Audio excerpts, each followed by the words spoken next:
मन का दर्पण दमकने लगेगा, आत्मचिंतन चमकने लगेगा।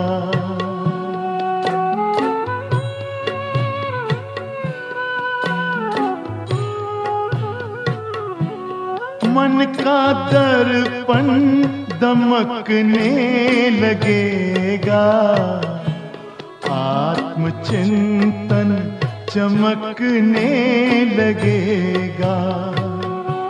योग पथ पर जरा चल के देखो, सारा जीवन महकने लगेगा। सारी काया हो, सारी काया बनेगी निरोगी। मेरे प्यार बनो राजयोगी, राजयोगी बनो राजयोगी।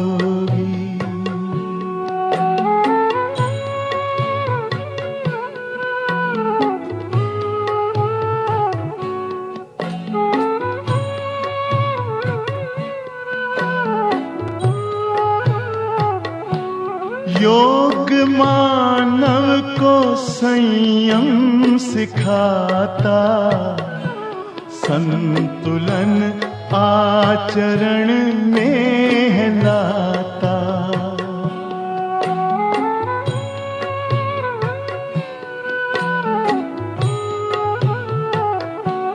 योग मानव को संयम सिखाता, संतुलन आचरण में लाता। आत्मा और परमात्मा का ये मिलन हर घड़ी है कराता। योग महिमा हो, योग महिमा कभी कम न होगी। मेरे प्यार बनो राजयोगी, जिंदगी में परम शांति होगी। मेरे प्यारो बनो राजयोगी, राजयोगी बनो राजयोगी। ओम शांति, ओम शांति, ओम शांति, ओम शांति, शांति,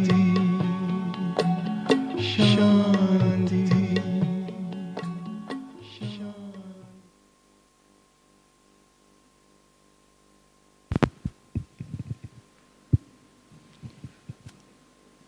Om Shanti. So, good morning once again. Welcome.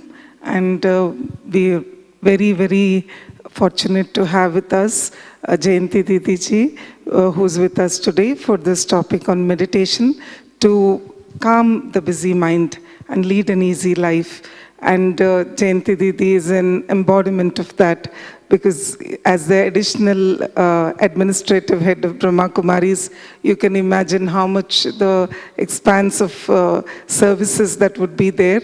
And Didi travels both abroad and in India and serves many people. Didi is an epitome of expertise and spiritual knowledge and power, which is visible in her simple presence angelic presence, and with her simple words, Didi enlightens the lives of many. And so when I said we're fortunate, I really mean we're fortunate, because Didi is continuously traveling and the dates coincided, and so, or was pre-planned, I don't know, but definitely we're fortunate to have Didi's presence with us here today. And so once again, I request the people sitting at the back, brothers and sisters, please come in front so that you will be able to enjoy the experience much better. Thank you so much, Jayanti Didi ji.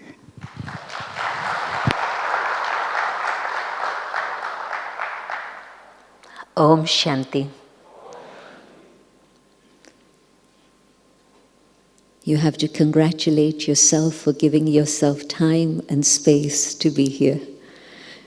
Because I know that life has so many things and it's difficult to make choices.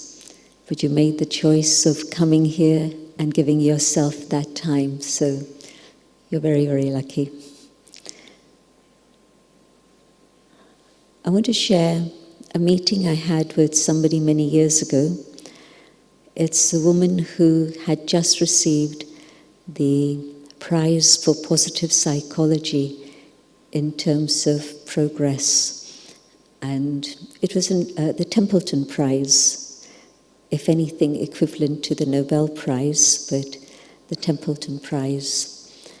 And as we were sitting together chatting, I asked her the question, how come we never used to hear about positive psychology until recently? I think it would have been just about in the 80s, or even later, that I came across that term. And she laughed and she said, well, if you think about the way things have developed in terms of technology, what sort of technology did we have at the end of the 19th century? It was very basic and crude. And so the only things that people could actually measure at that time were things that had a big impact. And so negative psychology was more of the picture. If you think about anger, and anger comes like a sledgehammer, and it knocks you out for quite a while.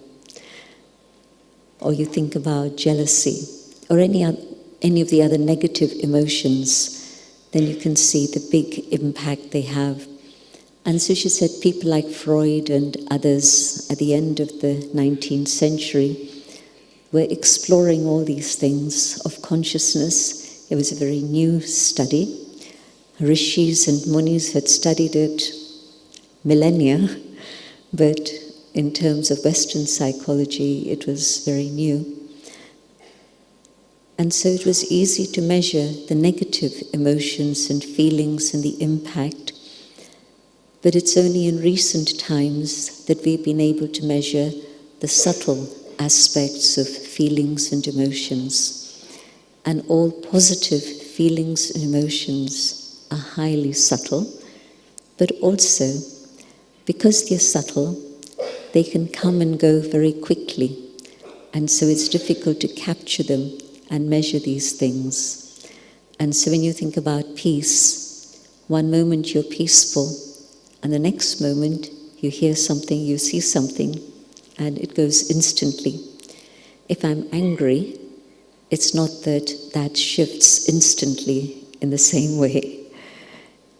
Even if you've got a loving child who comes up to you and wants a cuddle or a kiss, and it takes you time to let go of your anger and accept the love that the child is giving you before you can return that love.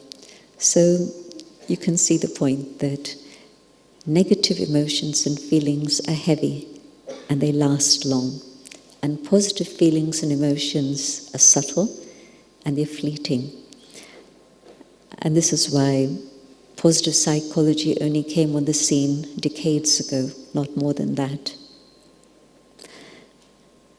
And then I also asked her, out of all your experiments and research, what are the things that can create a lasting impact?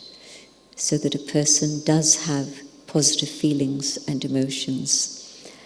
Because, of course, negative feelings and emotions have an impact not just on the mind, but also on the body.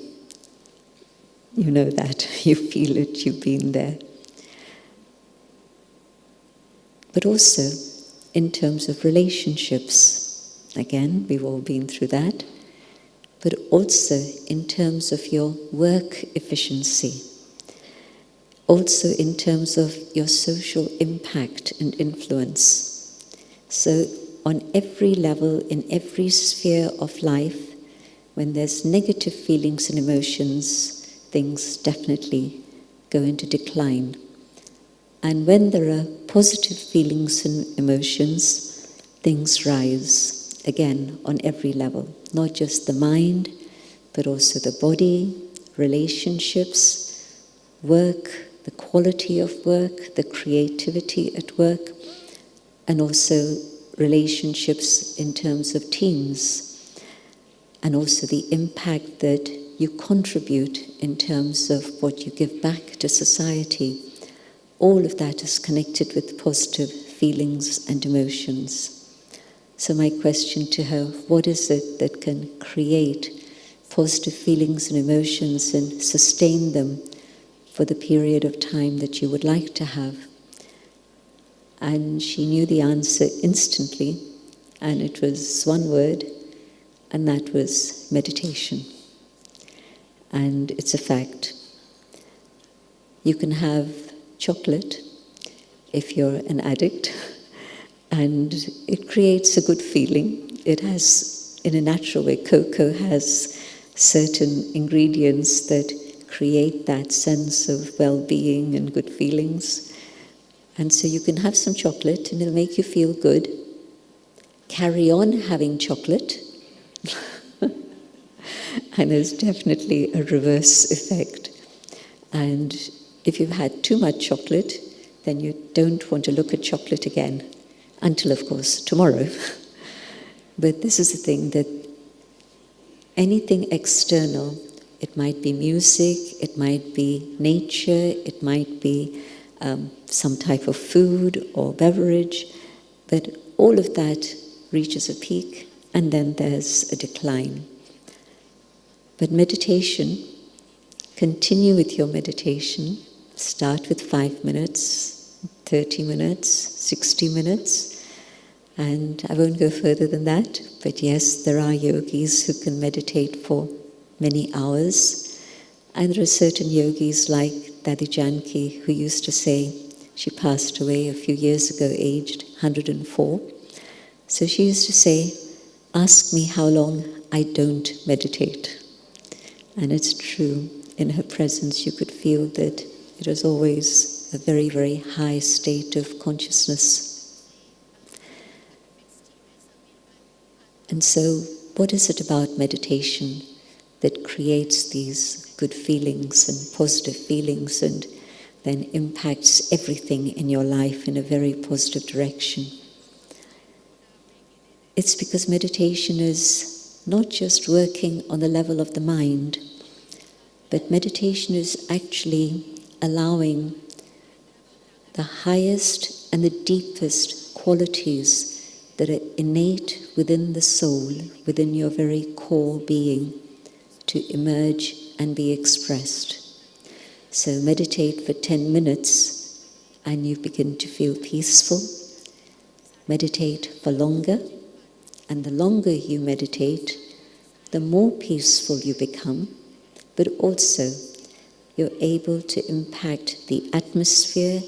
Your rays are able to reach out and impact other people, but not just people, animals, every form of life, nature itself. I'll give you the example of Gyan Sarovar.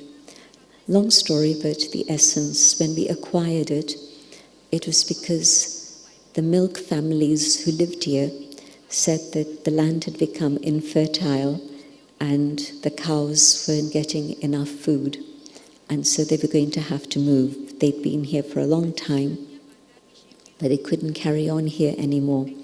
And so they came to see if we would take the land, which we did.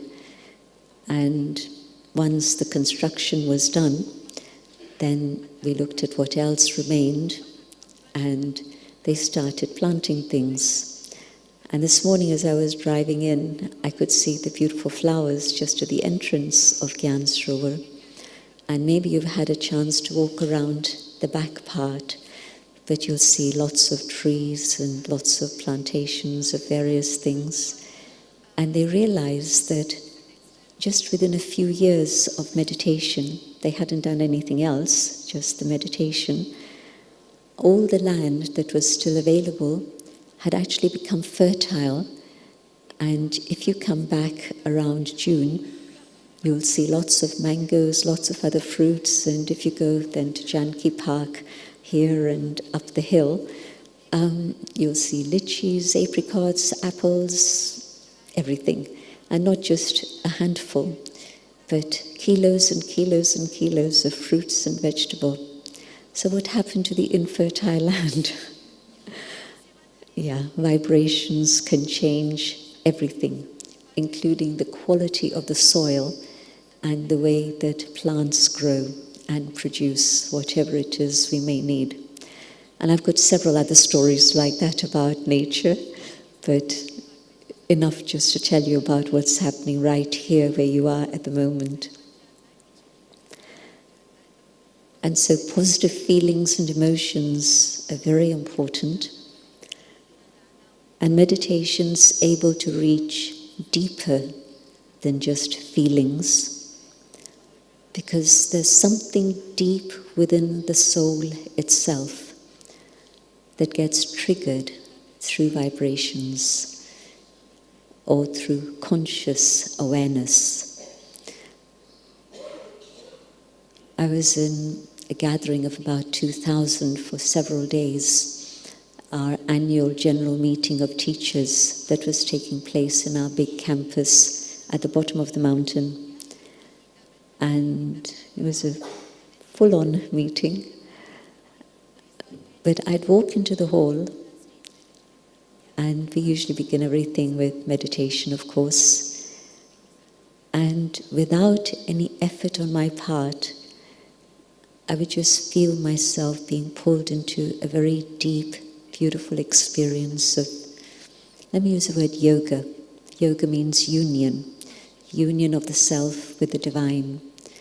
And so I just, without trying to focus or trying to concentrate, just the atmosphere of so many yogis, all in meditation, and I'd get pulled into deep meditation instantly, literally.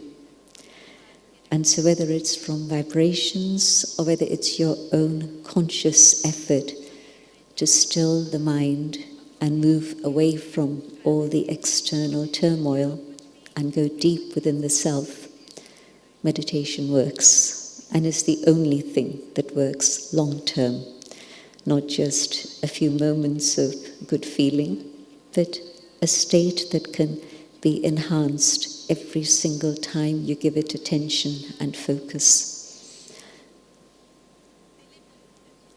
Deeper than feelings are the sanskaras, the imprints that the soul carries. And at the moment we carry a mixed bunch of imprints, some good sanskars and some not so good. And that's true of absolutely everyone. But there are certain situations and certain things that we do that trigger the not so good sanskaras. And then the other way, there are things that we can understand and learn and practice that can reach the original innate sanskars. The original innate sanskars are 5. There's peace, there's love, there's truth, there's joy, and there's purity. 5. But these 5 are like the basic primary colors. You have 4 primary colors, and you mix them, and a bit more of this, a bit less of this, and you get the whole spectrum of the rainbow. In the same way, these 5 basic innate qualities of the soul and the combination of 1 and 2 and 3, and you get all the different values that are the positive values of human civilization. And why life seems to be more difficult today than it was even 50 years ago in my own lifetime, 70 years ago, is because we've forgotten to connect with the innermost qualities that we carry, and we live life on a very superficial level, very materialistic level. And the sanskars that get triggered by materialism, consumerism, and external things are not those original, beautiful sanskars. They're the sanskars of irritation, of anger, of greed, and all the negative things that we're surrounded by. And so definitely, the negativity generally in the world has increased tremendously. I cannot believe that we are witnessing what we are witnessing in Israel, Gaza, and Ukraine, Russia. And the amazing thing about the Brahma Kumaris is that we have Israelis who are meditators, we have Palestinians who are meditators. We don't have a center in Palestine, but we have many centers in Israel. And again, we have centers in Russia and centers in Ukraine. So we get to hear the personal stories of what's going on in all of these places. And so then it's not just what you're reading on the internet or on the printed page, but you're actually hearing the stories from the heart. We had a group of 17 Israelis who were here from the 22nd of February through to early March. And by destiny, it was a window when people could leave and go back. So they managed to capture that. Today, Israelis can't leave at the moment. So destiny brought them here, all of them long-term meditators. And the stories they shared touch your heart, but equally people on the other side. But the point is that what has happened to human beings that all these things can actually happen? And it's humans who are creating all of this. Whether it's the environment or whether it's politics, it's humans. The simple answer is we've forgotten to connect with ourselves. And when we begin to spend even a little bit of time in silence and go on that inner journey, we're able to connect with the original qualities of the soul. And every human soul carries these beautiful qualities. And so one is to go on that inner journey and find that peace that we all carry within the soul, but the other is to connect with the divine.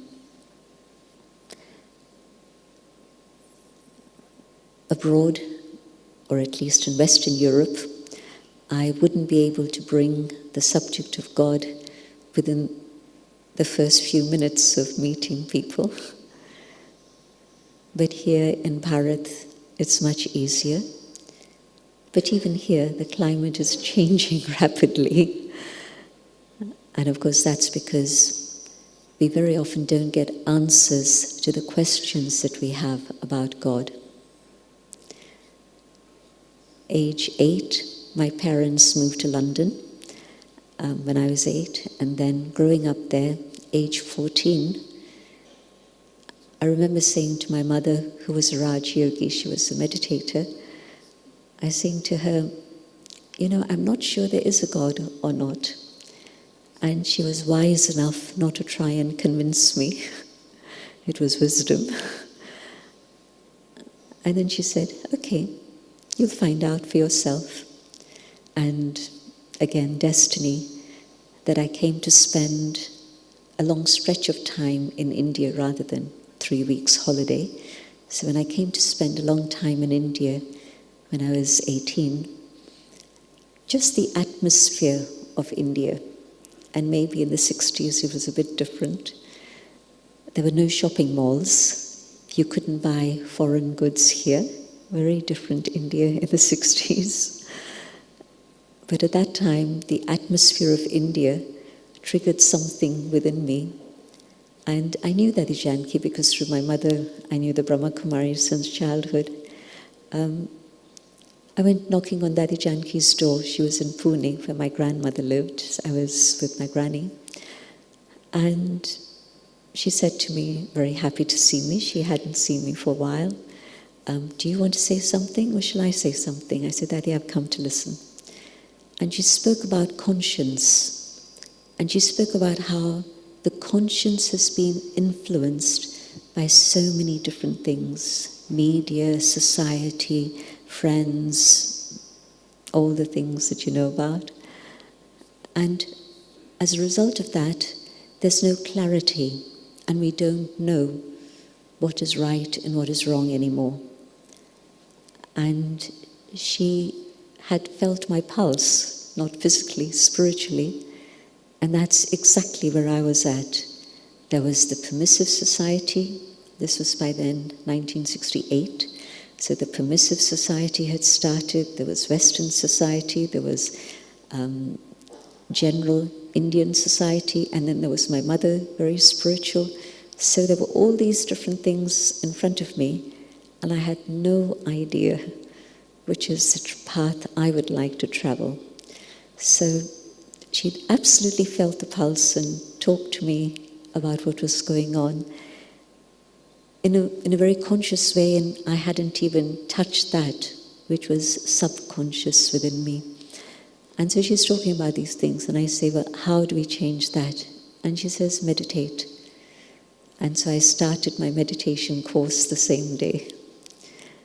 And 6 weeks later, I knew that this is to be my life. And I haven't changed my mind since. And so yes, part of the calming effect of meditation is that there's clarity. When there isn't clarity, and many thoughts and thoughts of confusion come very quickly. And it's the same thing with the negative feelings as negative thoughts. Confusion, fear, anger. Once the train has left the station, you can't stop it. It's racing, absolutely racing. And so you have to learn to think about what you're going to think. Not just think about what you see or what you say and what you hear, but about what you're thinking. Because your thinking is going to take you off in all sorts of avenues. And so when I don't know right from wrong, because of all these myriad influences, very difficult to keep the mind calm. And of course, we love speed. You pay a lot of money for your high-speed computer, right? You pay a lot of money if you want a fast car. Speed and modern life is very connected, and we pay a high price for it. But we've forgotten that the big price we're paying is actually what's happening with the mind. My mind races, and it's so easy to come to the wrong conclusions. Has that happened to anyone? Thank you for your honesty. Some have raised your hands, but it's happened to most of us at some point. I jumped to the wrong conclusions, the wrong decisions, and whoa, there's a problem. And it wasn't there before.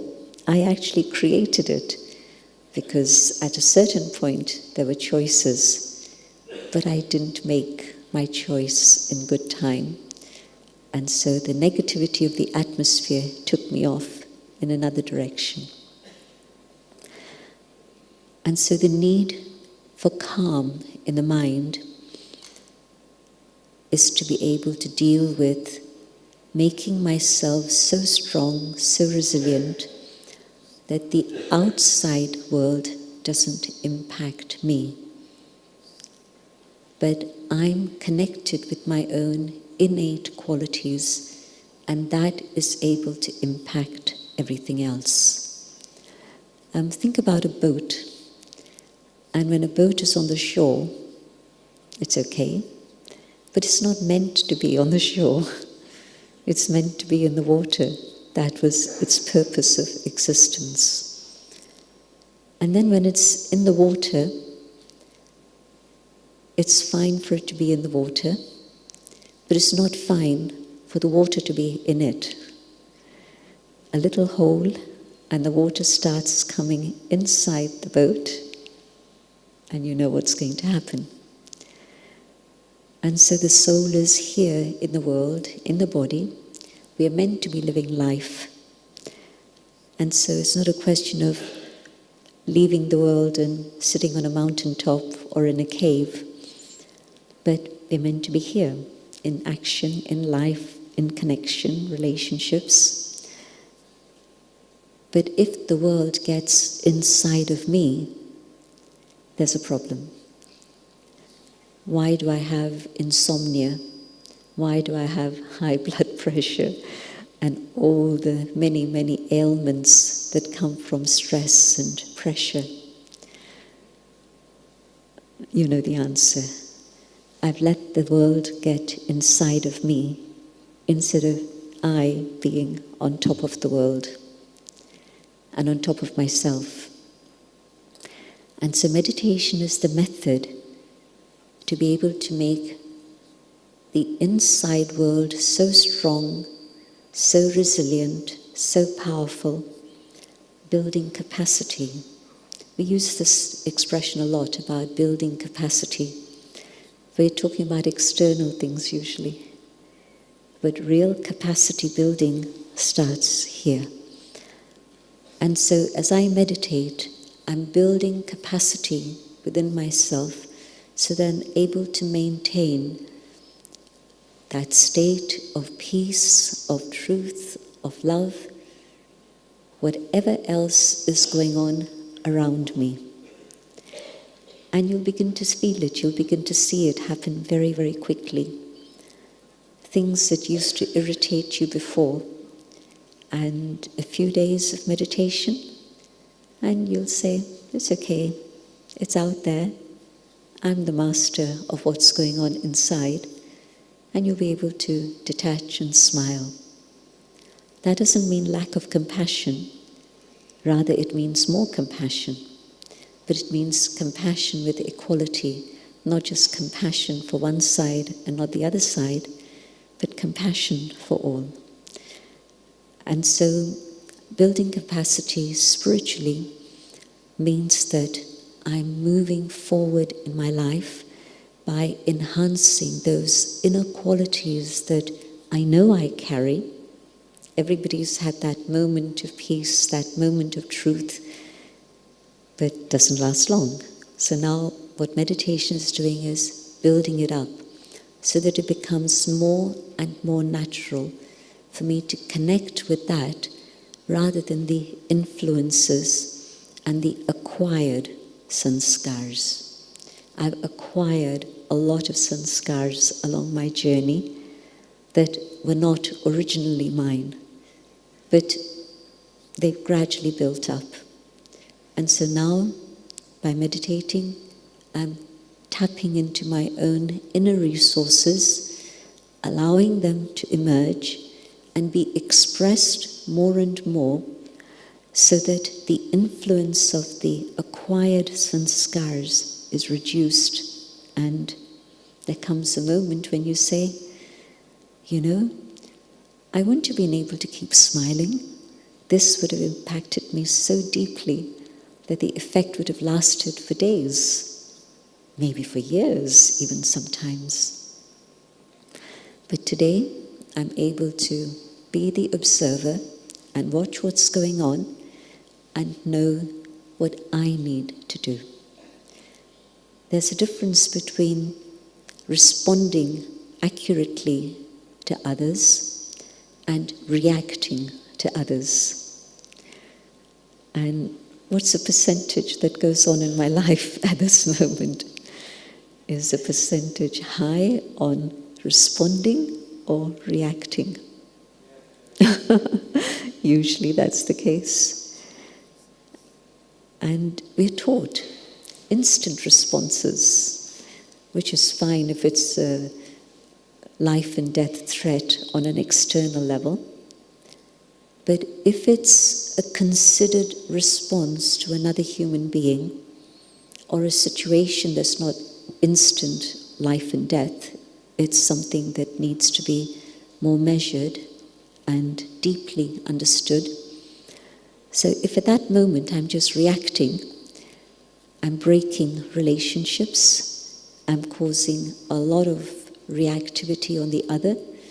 You say something, I react, probably you'll react, and the back and forth goes on. And the imprint on the inner being is that that becomes my tendency. And the more I allow it, the more it carries on and gets worse. So as you go on in your life, it's not that you get wiser as you get older. The negative sanskars get stronger. That's the reality. And you'll see it all around you if you look around. So let me stop there. Instead of reacting, let me have a proper response. That is responsibility, the ability to respond in an appropriate manner. And so can I respond? And that means I need to process. And the processing isn't ours, the processing is quick. Because the processing is just one little switch. Instead of looking at things from the external perspective, just go back here. And how long does it take to press a switch, to press a button? One click. Same thing. Go in, click, connect with the soul, and your response is going to be more peaceful, more real, sincere, filled with love, filled with compassion. And the feedback you get from whatever you're doing to yourself tells you whether you're on track or you're off track. If I say things and it's repeating in my mind, that's the lesson. That's not what I should have done or said. If I've said something which is correct, I've dealt with it, I move on. It doesn't repeat in my mind. And so if you find something you've said and done repeating in your mind, take that as a caution, warning bell, and check out what was it that was motivating you to say that or do that. And you'll probably find it was not something very elevated, very pure. That you've done something, connected with the inner being and your own innate qualities, you can keep moving on. You don't need to stop and keep backtracking. Which is why time gets extended. So often, a lot of our time is spent in the past, and it takes up a huge amount of space in here, but also in our life.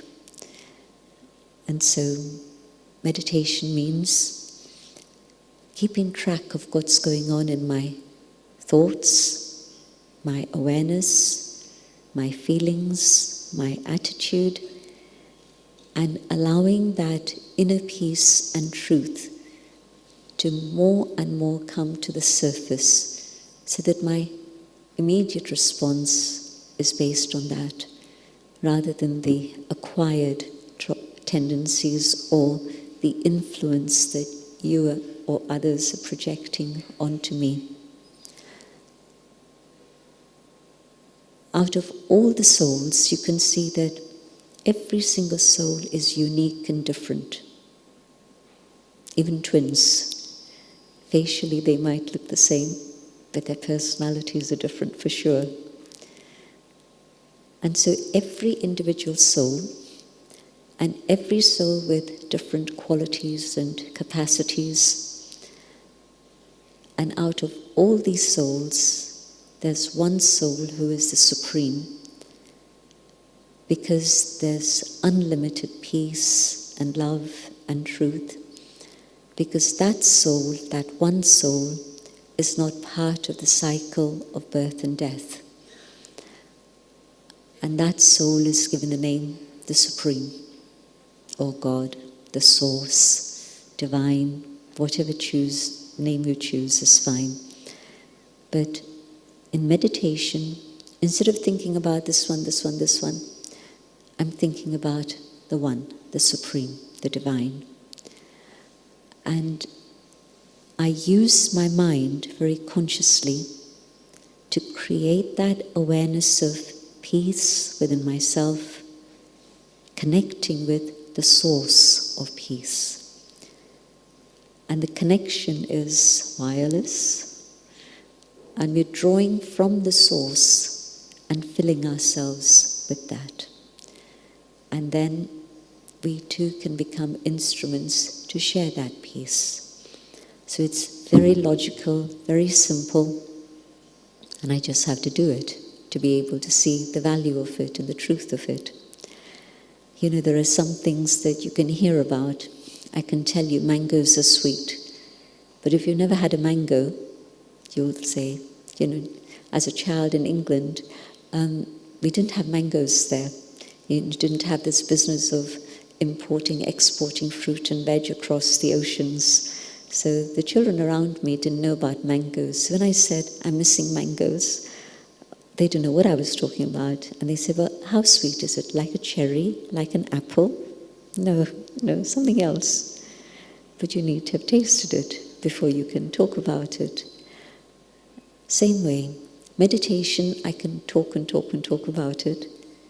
But when you do it yourself, and it's very simple, when you do it, then you're able to feel the benefit of it for your own life. And the technique, first step, go inwards, come to the awareness of the soul, go upwards, connect with the divine, just through your thoughts. Whatever you think about, that's the influence that will come to you. It happens in everything.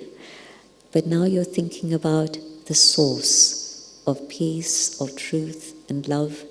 And so those qualities come to you, and you are absorbing those qualities, and it's opening up that which is there latent within you. You know, the seed has everything within itself, but it's only when the sun shines and the soil is right, the water is right, then the seed can germinate and blossom.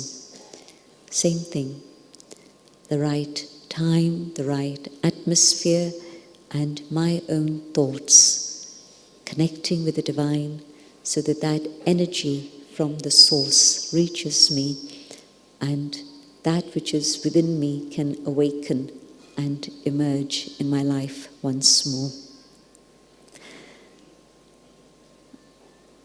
So the thoughts that I have about myself, to come to that awareness of who I truly am.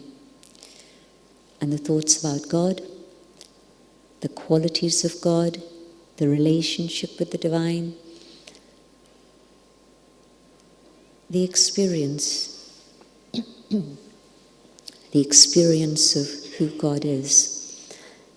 And the connection means that that energy will flow, and I am transformed through that influence.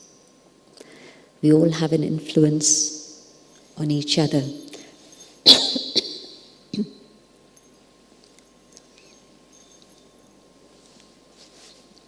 And the influence on each other can be good, not so good. But when it's the influence of the divine, then that which is positive within myself emerges and is enhanced. So the process of meditation is simply moving my thoughts in the right direction. No mantra, no magic potion, not even a posture, just sitting comfortably, not even closing your eyes. Why? I want to be able to meditate as I walk. Can I do that with my eyes closed? Well, I'll be a danger to myself and others. And so I need to find a mechanism whereby I can keep everything flowing, my eyes are open, I'm not cutting myself off from anything, but whilst I'm doing whatever I'm doing, I can keep my awareness connected to the highest. This is why we meditate with eyes open. I think when you walk into a Brahma Kumari's gathering and you see people meditating, you expect they'll be sitting with eyes closed, they'll be sitting in a special posture, and here you don't see any of that. And that's because the training is keep your eyes open. And at first it seems more difficult because your eyes tend to create thoughts connected to the world out here. But now we're training ourselves to be aware and to look at anyone around us with that same vision. Don't see anything else. Just see the light that's shining in their forehead. And just that simple exercise changes the quality of our interaction with each other. That's simple. That's simple. And so in meditation, I sit comfortably. Not so comfortable that I fall asleep, but comfortable and alert, so that the body is no more a distraction. Then I turn my attention here, connecting there, and just simply moving my thoughts in the right direction. And because the speed of pure thoughts isn't that fast speed, the mind automatically slows down. And when you make that connection and you start feeling it, the mind actually can experience thought and silence, thought and silence. But the experience of silence becomes longer and longer because you're in that experience. You know how if you've had a good sleep, when you're sleeping, you don't say, this is a good sleep. It's afterwards you say, that was a good sleep. So when I'm meditating and in that experience of God's love, of light, of power, I don't need to put a label on it.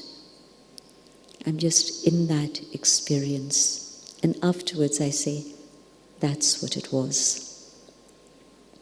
So the connection with the divine, I'm using my mind, and once the mind has made contact, then the mind begins to be still, and deeper silence is experienced. But it doesn't happen in a day. It can, but not usually. But it does happen with practice. Just as with anything and everything in life, practice. And so 5 minutes, 10 minutes, and beginning the day with that time for the self is perfect because it prepares you for the whole day. But not just the meditation, but connected with the meditation is spiritual study, reading material that is going to feed your mind nourishing thoughts. What am I feeding my mind the rest of the time? At the best, it's mundane. related to the things of this world. And less than that is waste, where I'm having wasteful thoughts that are of no relevance or negative. So negativity goes, the mundane goes, waste goes, and I'm focused on the pure and the elevated, not just in meditation, but if I've also been feeding my mind in the morning, listening to things, reading things that are going to be nourishing for the spirit, then those ideas stay with me and become the compass for the rest of the day. And so instead of going off track, I stay true in the direction that I would like to go in. What I suggest is that the next few moments are ones of meditation, so that instead of just the theory, you experiment and experience. And there's a third word, inwards, upwards, and then outwards. Whatever I've experienced in my meditation is then reflected in my life. And so, 3 words to remember: inwards, upwards, outwards. I'll speak out my own thoughts as I reflect and invite you to follow these ideas. And I'm sure there'll be lots of questions, but I won't get into that now. I'm sure you'll have other sessions where your questions will be answered. So let's just stay with the experience for this period of time. No music.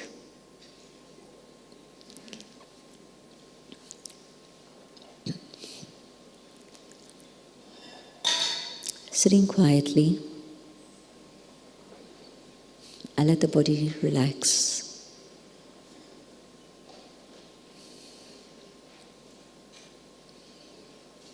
I feel my shoulders relaxing, my back, my face, and I focus on the light that I am.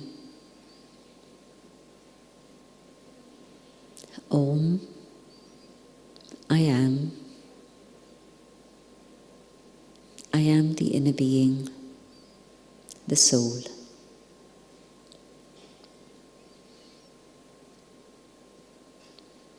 And in this awareness of the world within, I go deeper and deeper within myself.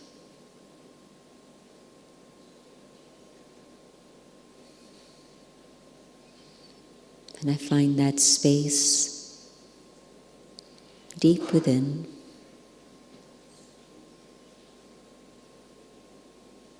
where there is peace.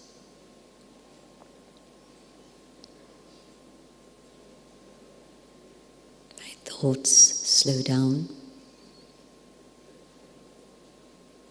and I focus on peace.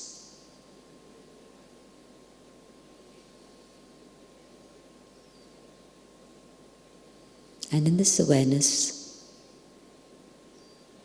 I can feel the presence of the divine, the source, the supreme.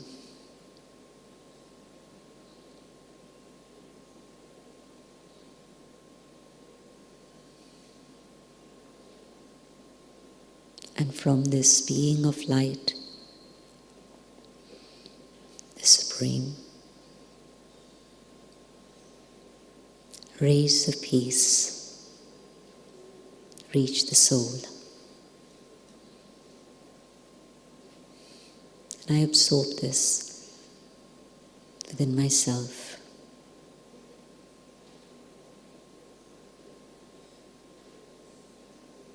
And these rays not only touch me, these rays spread out into the atmosphere and touch everyone around.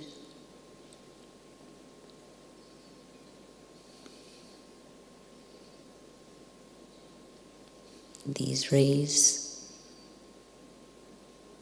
extend out beyond this gathering, beyond these walls,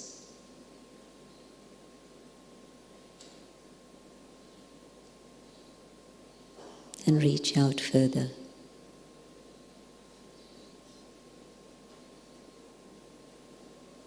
The rays of peace reach out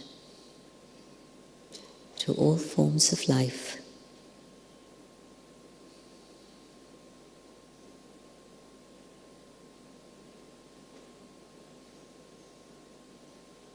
And they become calm,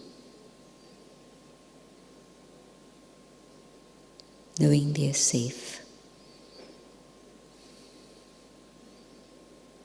And the rays of peace reach out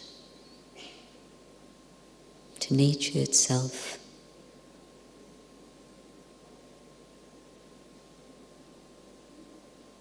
And then further out to the earth, the air, the water, ether, and sky.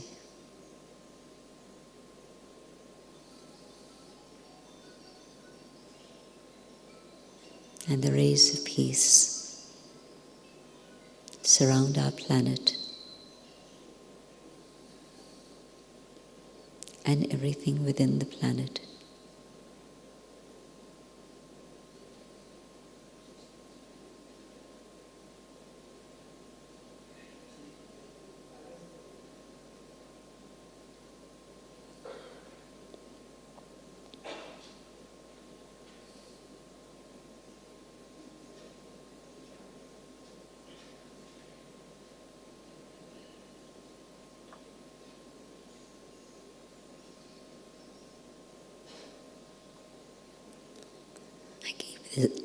I keep this connection with the divine and come back to the physical dimension.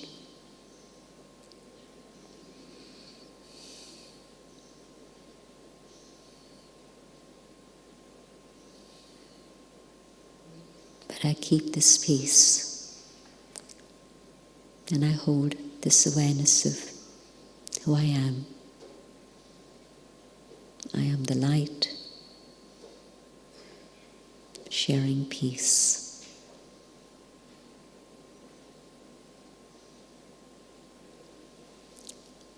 Thank you for your attention.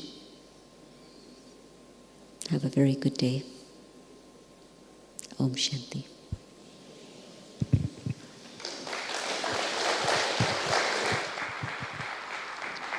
Thank you so much, Jayanti. So thank you. I'm sure we all had a wonderful experience and also an enlightening talk. So thank you. Thanks to all of you. We now have with us Sister Vidatri. I'd like to call upon Sister Vidatri, who will be taking us through some creative meditation exercises. Thank you. So we call this the one-hand clap. One hand, noiseless.